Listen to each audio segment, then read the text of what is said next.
3. 수시 준비 성공 사례. 저는 봉사 독서 부분은 탄탄하지 않았습니다.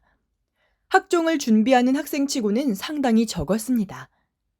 학교에서 단체로 한 봉사 빼고 개인적으로 한 봉사의 경우 1학년 때는 16시간, 2학년 때는 26시간, 3학년 때는 6시간이 전부였습니다. 그리고 독서의 경우도 전공에 관련 없이 문학책, 수필, 자서전 등을 모조리 다 기입했기 때문에 알맹이만 놓고 보면 정말 별 볼 일 없는 독서 기록이었습니다. 제가 앞에서도 말했지만 결국 스토리가 중요한 것 같습니다. 봉사 하나를 하더라도 그 봉사가 여러분에게 어떤 의미가 있는지, 하게 된 계기가 무엇인지, 봉사를 하면서 어떤 부분이 여러분에게 영향을 주었는지가 제가 생각하기에 더 중요한 점인 것 같습니다. 쉽게 말해 양보다는 질이라는 거죠. 독서도 마찬가지입니다. 세 특과 연결이 되어 하나의 스토리가 되어야 좋습니다. 저의 자소서 예시를 다시 한번 이야기해보자면 칸트의 영구평화론을 공부하면서 읽었던 책들이 독서 기록에도 남아 있습니다. 그래서 입학사정관 분들에게 심화 활동을 위해 이런 책들도 읽었다는 것이 어필이 되었던 것 같습니다. 3학년 생기부를 마무리 지을 시점에서 마지막까지 확인해 보셔야 합니다. 심화 활동을 했는데 관련 독서 기록이 없다면 그 신빙성에 의심이 갈 겁니다. 수시는 본인의 노력이 중요한 것 같습니다. 여러분이 자신의 활동과 대학 진학에 관심을 가지고 활동을 해야 합니다. 물론 3학년의 경우 수능 공부하느라 시간이 빠듯하겠지만 수시를 준비하는 학생이라면 감수해야 할 문제라 생각됩니다. 저 같은 경우 코엑스에서 열리는 대교협 주관의 수시 박람회에서 정말 많은 도움을 얻을 수 있었습니다. 대교협에서는 전문적으로 수험생들을 상담해 주시는 대입상담교사단 선생님과 상담도 많은 도움이 되었습니다.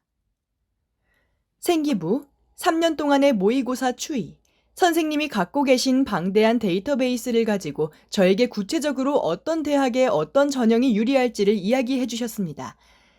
한 가지 소름 돋는 것은 선생님께서 너는 고대 최저만 맞추면 서류와 면접은 될 것 같다라고 말씀해 주셨는데 선생님 말씀처럼 이루어져서 대학 붙고 감사의 인사를 전했던 기억이 떠오릅니다. 이뿐만 아니라 제가 쓰려고 한 대학들의 입학사정관님들을 직접 만나 뵙고 대화를 나눌 기회도 가졌습니다. 대학교 입학사정관님들을 만나보면 은근히 힌트를 많이 주십니다. 제가 이번에 합격한 고려대학교 입학사정관님과 면담을 할 때 수학 내신 성적에 관련해서 질문을 한 적이 있습니다.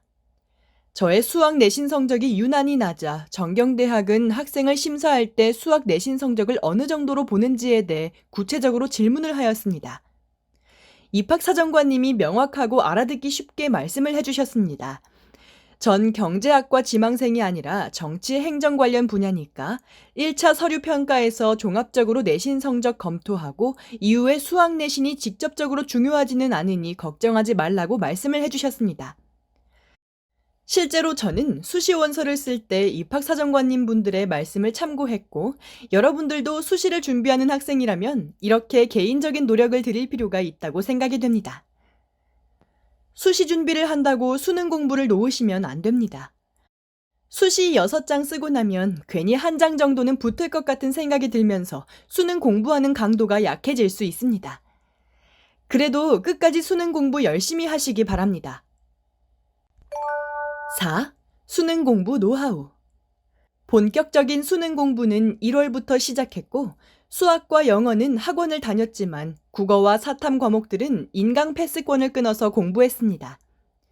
공부를 어떤 형태로 할지는 여러분이 선택하는 것을 추천합니다. 저 같은 경우 수학과 영어는 학원을 다녀야 할 것 같다고 판단을 했고 실제로 많은 도움이 되었습니다. 수시든 정시든 논술이든 간에 결국에 여러분이 대학을 정시로 입학할 최후의 가능성도 염두에 두셔야 합니다. 수시 준비 열심히 했지만 다 떨어지고 정시로 대학에 진학한 케이스가 주변에 간혹 있습니다. 수능 공부의 핵심은 기출입니다. 이건 어느 과목이나 다 적용되는 것 같습니다. 만약 여러분이 기출 정리를 하지 않고 사설 모의고사를 푸는 건 추천하지 않습니다. 차라리 기출 정리를 제대로 하는 편이 수능을 대비하는 데 도움이 될 겁니다. 수학. 수학이 저의 취약 과목이었기 때문에 수학 학원을 다녔지만 학원에서는 기본적인 개념 공부와 모르는 문제에 대한 질문 위주로만 했습니다. 그리고 혼자 공부할 때는 육모, 구모, 수능이 담긴 기출문제집을 꼼꼼히 풀었습니다. 특히 헷갈리거나 확실히 정립되지 않은 수학적 개념들을 꼭 수능 전에 공고히 하는 것을 추천드립니다. 특히 이번 수능에서 수학 시험 범위에 변동이 생기면서 시험 범위가 늘어난 문과와 범위는 줄었으나 그 외 범위에서 난이도가 높아질 가능성이 있는 이과 모두 개념적인 부분을 다시 한번 검토한다면 분명 도움이 될 겁니다. 영어. 영어 또한 저는 학원을 다녔으나 사실 인강만으로도 충분하다고 생각합니다. 그럼에도 제가 학원을 다닌 이유는 수능 최저를 맞추려면 영어 1등급이 꼭 필요했기 때문이에요. 이런 특수한 케이스가 아니라면 사실 영어는 인강으로 듣거나 수업 시간에 집중해서 끝내버리는 것이 가장 바람직하지 않을까 싶습니다. 영어는 수능 특강, 독해 연습, 수능 완성에 수록된 지문을 문제 유형 변형을 통한 출제가 이루어지기 때문에 수능 연계 체감률이 높습니다. 하지만 이는 위의 3권의 교재를 충실히 공부했다는 전제를 깔아야 합니다. 그렇기에 저는 기출문제 풀이를 통한 기출 분석과 수능 특강 문제 풀이를 항상 병행했습니다. 시간을 엄수하여 문제를 풀고 본인이 1, 2등급이 아니라면 듣기를 공부할 때는 듣기에만 집중하는 것이 오히려 도움이 될 수도 있으니 참고하시기 바랍니다. 국어. 국어는 수능에서 1교시의 시험 보기 때문에 멘탈이 약하시다면 그날의 모든 과목에 영향을 끼칠 수 있습니다. 그렇기에 가능하면 오전에 주로 공부하려 했고 시간 투자를 가장 많이 한 과목입니다. 이 시기에 저는 사설 모의고사보다는 기출문제를 풀고 분석하는 데 초점을 두었으며 인강을 꾸준히 들으면서 저만의 풀이 방식도 정립시키려고 노력했습니다. 또 국어는 시간 관리를 정말 철저히 해야 합니다. OMR 카드에 답안을 기입하는 시간을 염두에 두고 화작문, 문법, 독서, 문학의 시간을 배분해야 합니다. 저는 문학에서 시간 단축을 하려고 굉장히 노력했습니다. 수능 특강과 완성에 나오는 작품들과 고전 시가라면 수록되지 않은 작품들, 그리고 그 작가들의 수록되지 않은 유명한 작품들을 철저히 점검했습니다. 실제로 수능에서 빠르고 정확하게 문학 파트를 풀었고 남은 시간을 독서에 더 배분하여 99% 100분위의 1등급을 맞을 수 있었습니다. 화작문은 정말 꼼꼼히 보셔야 합니다. 괜히 시간 아끼려고 급하게 풀다가 실수하는 경우가 생길 수 있어 시간이 조금 걸리더라도 차근차근 풀어보면 좋을 것 같습니다. 독서의 경우 지문을 읽으면서 옆에 표를 그리는 것을 추천합니다. 지문이 어렵기 때문에 멍하니 읽다가 앞의 내용을 놓치는 경우가 많을 겁니다. 그렇기 때문에 조금 귀찮더라도 단락별로 정리를 하거나 조그만 표를 그려서 정리를 하는 습관을 기르신다면 수능날 분명 도움이 되실 겁니다. 한국사. 한국사의 경우에 교과서와 수능 특강으로만 공부했습니다. 특히 수능 특강에 실린 자료들을 꼼꼼히 살폈고 주로 출제되는 시기나 인물에 집중해서 수능 대비를 했습니다.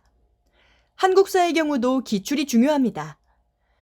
시대별로 자주 출제되는 인물이나 사건을 여러분만의 방식으로 정리해 보시기 바랍니다. 사회탐구. 사회탐구 과목 중에서 사회문화와 생활과 윤리를 선택했습니다. 사탐 과목 특성상 양적인 면에서 크게 부담이 되지는 않을 겁니다. 하지만 방심은 금물입니다. 마지막에 가장 긴장이 풀어질 수 있는 과목이 사탐입니다. 제 경험담으로 얘기를 드리자면 내신과 모의고사에서 사탐 과목 1등급을 놓친 적이 없었습니다. 구모를 보고 나서 사탐 실력이 완성되었다고 자만하여 방심하였습니다. 결국 수능날 생활과 윤리가 3등급이 나오는 참사가 일어났습니다.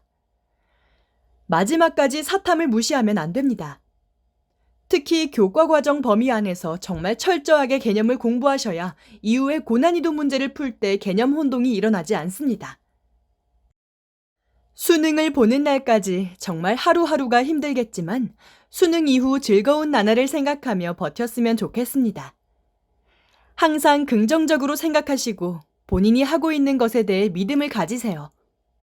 끝까지 긴 글을 읽어주셔서 감사하고 다들 본인이 원하는 대학에 성공적으로 진학하시기를 기원하겠습니다.